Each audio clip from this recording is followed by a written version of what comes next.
సికింద్రాబాద్ పార్లమెంట్లో పక్కా బీజేపీ గెలుస్తుంది. అంటే ఏ విధంగా చెప్పుకోవచ్చు అన్న బీజేపీ ఎందుకు? కిషన్ రెడ్డి గారు ఎట్లా అంటే తెలుగు స్టేట్లకి ఒక పిల్లర్ అయినా, రెండు తెలుగు స్టేట్లకి. హైదరాబాద్కి చార్మినార్ ఎట్లా, తెలుగు స్టేట్లకి కిషన్ రెడ్డి అంటే ఆ పిల్లర్, ఆయన ఒక పిల్లర్. తప్పకుండా ఆయన ఏంటంటే వెరీ ఎడ్యుకేటెడ్. ఆయన అన్ని ప్రతి ఒక్క విషయం ఎట్లా చేయాలి, ఏం డెవలప్ చేయాలి, అంతా డెవలప్మెంట్. అంటే డెవలప్మెంట్ పేరు కిషన్ రెడ్డి. అంటే నిజంగా అంతటి ప్రభావం ఉంటే ఈరోజు కాంగ్రెస్ అధికారం ఉంది కదా, ఈ యొక్క కాంగ్రెస్ పార్టీ ఉన్నది ఈ యొక్క పార్లమెంట్ ఎన్నికల మీద ఇంపాక్ట్ చూపెట్టారంటారా? అది ఏం చూపెట్టదు, అది ఏదో వచ్చేసింది, ఏదో దానికి వచ్చేసింది, కానీ మామూలుగా అయితే రాదు, అది కష్టం. ఇంపాక్ట్ ఏం చూపెట్టదు, జీరో అది. ఓకే, అంటే కిషన్ రెడ్డి గారు డెవలప్మెంట్ ఏముందంటే ఏం చెప్పుకోవచ్చు అన్న? ఇప్పుడు ఆయన టూరిజం ఎన్ని మన తెలంగాణలో గుళ్ళు ఉన్నాయా, తెలంగాణ ఆంధ్ర సంబంధించిన టెంపుల్స్, దాని డెవలప్మెంట్కి, మన రోడ్స్కి, దానికి ప్రతి దానికి రెండు తెలుగు స్టేట్స్, మన ఒక తెలుగు స్టేట్ అని కాదు, రెండు స్టేట్స్కి ఆయన ఒక పిల్లర్ అంటాడు, పిల్లర్. ఆయన ప్రతి మన దానికి ఏం డెవలప్మెంట్ ఎక్కడ లేదు, డెవలప్మెంట్ డెవలప్ చేస్తాడు. కిషన్ రెడ్డి అంటే డెవలప్మెంట్. ఇక ఎలా ఉండబోతుంది కేంద్రంలో, ఎలా ఉండబోతుంది? కాంగ్రెస్ వచ్చే అవకాశం ఉందంటారా, లేదంటే బీజేపీ వచ్చే అవకాశం ఉందంటారా? బీజేపీ 100% వస్తుంది. ఓకే, అంటే ఏ విధంగా చెప్పుకోవచ్చు అన్న బీజేపీ అంటే? డెవలప్మెంటే మొత్తం. ఇంకా ప్రతి జనాలు చూస్తున్నారు, మన వరల్డ్ మొత్తం చూస్తుంది ఇండియా డెవలప్ ఎట్లయింది, మోడీ వచ్చిన తర్వాత అయింది డెవలప్. ఓకే, సరే మీరు అంటున్నారు కిషన్ రెడ్డి సార్ సికింద్రాబాద్లో గెలుస్తారని. వన్ వర్డ్లో చెప్పాలంటే కిషన్ రెడ్డి గారి గురించి ఏమని చెప్తారన్నా? కిషన్ రెడ్డి గారి గురించి చెప్పాలంటే ఇప్పుడు ఆయన డెవలప్ చేసిండు. డెవలప్మెంట్ మీద అడుగుతుంది కదా మీరు. అవును, అన్ని ప్రతి చిన్నది. మా ముస్లిం కమ్యూనిటీ ఉంది, ముస్లిమ్స్ కూడా, ఎడ్యుకేటెడ్ ముస్లిమ్స్ కూడా ఆయనకే ఓటేస్తారు. మొన్న చిన్న దర్గా ఉంది, దర్గా దగ్గర బోర్ వేయించిండు, వచ్చిండు. పబ్లిక్లో ఏంటంటే అందరికీ, అన్ని కులాలకి, అందరికీ ప్రజల్లో తిరుగుతాడు, ప్రతి దానికి అన్ని కులాలకి మంచిగా సపోర్ట్ చేస్తాడు. ఓకే, దానం నాగేందర్ పాత్ర ఎలా ఉండబోతుంది ఎలక్షన్లలో, అలాగే పద్మారావు పాత్ర ఎలా ఉండబోతుంది సికింద్రాబాద్? వాళ్ళ పేర్లు అయితే ఎవరు, వాళ్ళు ఖైరతాబాద్ దాకా ఆయన ఉన్నాడు, ఆయన ముషీరాబాద్ ఈ పార్లమెంట్కి అయితే ఉండదు. డెవలప్మెంట్ అంటే కిషన్ రెడ్డి తప్ప ఎవరితో కాదు ఇక. ఓకే, సో హెనియా మళ్ళీ సికింద్రాబాద్లో బీజేపీ గెలవబోతుంది, జెండా ఎగరబోతుంది. ఇప్పుడు భారతీయ జనతా పార్టీ నుంచి పోటీ చేసిన కిషన్ అన్న గారు సికింద్రాబాద్ నుంచి గెలుస్తారు. కిషన్ అన్న గారు చాలా మంచి వ్యక్తి.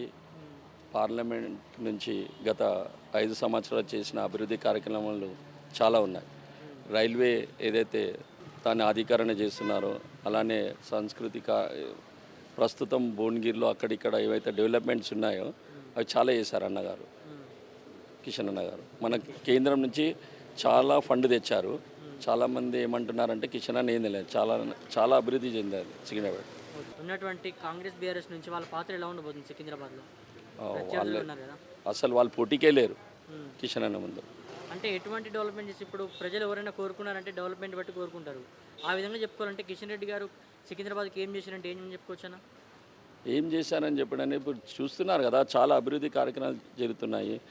మన రెండు మెయిన్ ముఖ్యం ఏంటంటే, గత 50 సంవత్సరాలు పరిపాలన ఉన్న కేంద్రంలో ఉన్న కాంగ్రెస్లో ఉన్న చాలామంది మంత్రులు ఉన్నారు ఇక్కడ నుంచి. కానీ ఒక్కసారి కూడా నేషనల్ కల్చరల్ యాక్టివిటీ ఏదైతే కల్చరల్ ప్రోగ్రామ్ ఉందో నేషనల్ వైడ్గా ఫస్ట్ టైం తెలంగాణలో జరిపించారు. అది మొదటిసారి సంస్కృతి పర్యాటక శాఖ మంత్రి అయిన తర్వాత ఎంతోమంది మంత్రులు మన కాంగ్రెస్ నుంచి వెళ్ళారు. కానీ ఒక్కరోజు కూడా మన తెలంగాణలో ఇటువంటి కార్యక్రమం చేపట్టలేదు. అన్నగారు అతని ఇంట్రెస్ట్ తీసుకొని మొత్తం నేషనల్ ఉన్న అన్ని కల్చరల్స్ యాక్టివిటీస్ ఏవైతే ఉన్నాయో తెలియనికే ఒక సాంస్కృతిక కార్యక్రమం, నేషనల్ కల్చరల్ యాక్టివిటీ చేశారు. అది పెద్ద గొప్ప కార్యక్రమం. ఎందుకంటే 28 రాష్ట్రాలు ఉన్నాయి, ఏ రాష్ట్రంలోనైనా చేయొచ్చు. కానీ అన్నగారు అక్కడ మాట్లాడి మన దగ్గర జరగాలి, మన తెలంగాణ ప్రజలకు దేశంలోని అన్ని సంస్కృతుల గురించి తెలియాలనేసి పట్టుదలతోనే ఆ కార్యక్రమం లాస్ట్ ఇయర్ చేపట్టారు ఇండియా. అది చాలా పెద్ద, అన్నగారికి చాలా గెయిన్ అది.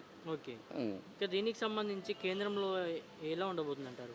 కేంద్రంలో వన్ సైడ్ మీరు చూస్తున్నారు. గుజరాత్లో అయితే డైరెక్ట్గా ఒకరిని ఎన్నుకున్నారు, పోటీకే లేరు. కొన్ని దగ్గర అయితే భయపడుతున్నారు. ప్రస్తుతం కాంగ్రెస్లో ఉన్న ఇతర పార్టీలు ఉన్న పెద్ద నాయకులు ఏం ఆలోచించారంటే, ఇవాళ నేను పోటీ చేస్తే నా ఉన్న తరాలకు గుర్తింపు ఉండదు అనేసి ఆ గుర్తింపు గురించి వాళ్ళ మన్మళ్ళని, వాళ్ళ కోడలను పెడుతున్నారు. రేపు రాబోయే కాలంలో వీళ్ళు ఉంటారనేసి పరిచయం చేస్తున్నారు. ఆ భయానికి మేము ఎట్లన్నా ఓడిపోతాము, ఓడిపోయే సీటుకి నేనెందుకు నిలబడాలి, నా మన్మన్ను కొడుకుని పెడితే జర హైలైట్ అవుతారు, వాడు పేరు గుర్తుపడతారని ఇవాళ వాళ్ళని పోటీ చేపిస్తున్నారు నామమాత్రానికే. అంతేగాని మొత్తం దేశంలో ఒకటే నినాదం నరేందర్ మోడీ 100%. దానికి మీకు ఎసుంటి అనుమానం లేదు.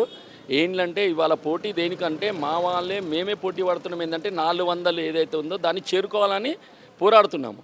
Narender Modi already decided. అక్కడ నరేందర్ మోడీ, ఇక్కడ కిషన్ రెడ్డి గారు ముందే డిక్లేర్ అయ్యారు గెలిచారని. కిషన్ రెడ్డి గారు గెలుపు ఏంటంటే మెజారిటీ ఎక్కువ చూపెట్టేసి అధిక సంఖ్యలో ఏదైతే ఇక్కడ మెజారిటీ రావాలనే దానికి పోరాడుతున్నాం. కానీ కిషన్ అన్న ఖాయం విజయం, దాంట్లో ఎసుంటి అనుమానం లేదు, డౌట్ లేదు. ఇంకేంటంటే తెలంగాణ నుంచి ఒక 10 నుంచి 12 సీట్లు పార్లమెంట్ పంపిస్తే మనము మన తెలంగాణని అభివృద్ధి చేయగలుగుతాము. నరేందర్ మోడీ అక్కడ ఎట్లనైనా ప్రధానమంత్రి అవుతాడు. తెలంగాణలో ఉన్న 17 సీట్లు 12 నుంచి 14 గెలిచిన వెడల మనకేందంటే ప్రాజెక్ట్స్ కానీ ఫండ్ కానీ ఎక్కువ తీయగలుగుతాం, ఓకే, డెవలప్మెంట్ ఎక్కువ చేయగలుగుతాం. ఎందుకంటే మంత్రులు పార్లమెంట్ సభ్యులు ఎంతమంది ఉంటారో దాన్ని బట్టి మనకు డెవలప్మెంట్స్ చాలా వస్తాయి. ఇక్కడ ఈ 14 మంది వెళ్ళి పోరాడితే మన తెలంగాణ అతి స్పీడ్గా అభివృద్ధి చెందుతుంది. ఓకే, సరే, మీరు అన్నట్టుగా సికింద్రాబాద్లో కిషన్ రెడ్డి గారి గెలుపు అనుకున్నట్టయితే దాదాపు గెలుపు అనుకోకూరి గెలిచేశాడు, అధిక మెజార్టీ గురించి పోరాడుతున్నాం. ఓకే, అంటే గెలుపుకైనా కానీ ఇప్పుడు చేసేదంతా మెజారిటీ మెజార్టీ ఏదైతే ఉన్నదో లాస్ట్ టైంకి దానికి ఇంకొంచెం ఎక్కువ మెజార్టీ, ఇంకొంచెం కాదు అతి భారీ మెజారిటీతో గెలవాలనేసి ఇప్పుడు మేము పోరాడుతున్నాం.